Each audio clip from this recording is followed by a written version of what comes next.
Tampok sa mismong Japan, bilig ang taglay na athleticism ni Terdy Ravenna, bumili ba mga Hapon, at NBA legend Shaquille O'Neal tutungo sa Pilipinas at anak nito lalaro para sa isang Pinoy ball club. Yan ang ating mga pag-uusapan para sa video natin na ito.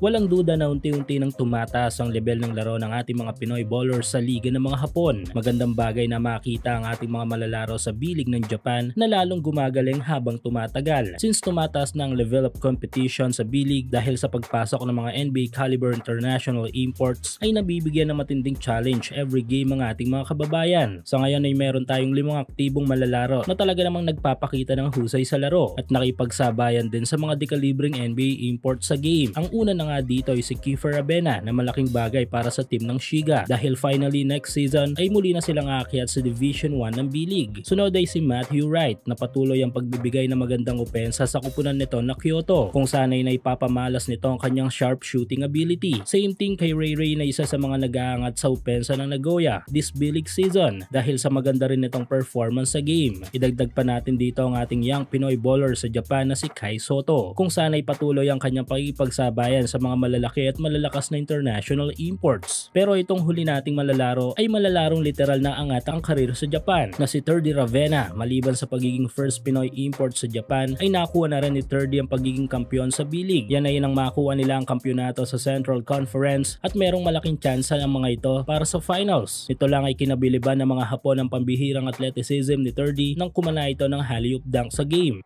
Tinampok si Terdy ng mismong bilig kung sana'y pinunto dito ay ang taas ng kanyang talon. Malaking bagay ngayon si Terdy para sa team nito na Sun and Neo Phoenix. Asset kasi si Terdy sa opensa at depensa ng team.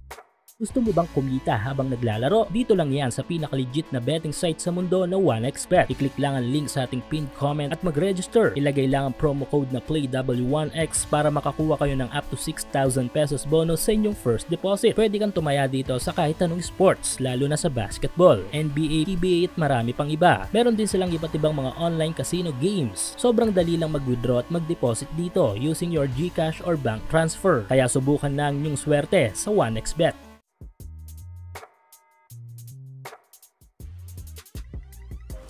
Samantala, isang magandang balita na naman para sa ating mga Pinoy basketball fans dahil tutungo ang NBA legend na si Shaquille O'Neal sa bansa at bitbit nito ang kanyang anak upang lumaro sa isang Philippine ball club. Ayon sa kilalang sports writer at celebrity na si Sir Snow Badwa ay tutungo daw sa Pilipinas ang 4-time NBA champion at NBA MVP na si Shaquille O'Neal bilang guest of honor sa pag-host ng Zamboanga Valientes sa The Asian Tournament. Habang ang anak naman nito na sumisikat na rin ngayon sa mundo ng basketball na si Sharif O'Neal ay kukuhaning import ng Valientes para sa playoffs ng torneo. Though hindi man pinalad na makakapasok sa NBA ang 6'10" forward young player na ito, di tulad ng kanyang ama ay nagpapamalas naman ito ng husay sa laro na tiyak na makakatulong sa Valientes. Huling lumaro si Sharif sa NBA G League para sa Team Ignite. Abangan natin ang pagdayo ng O'Neals dito sa ating bansa.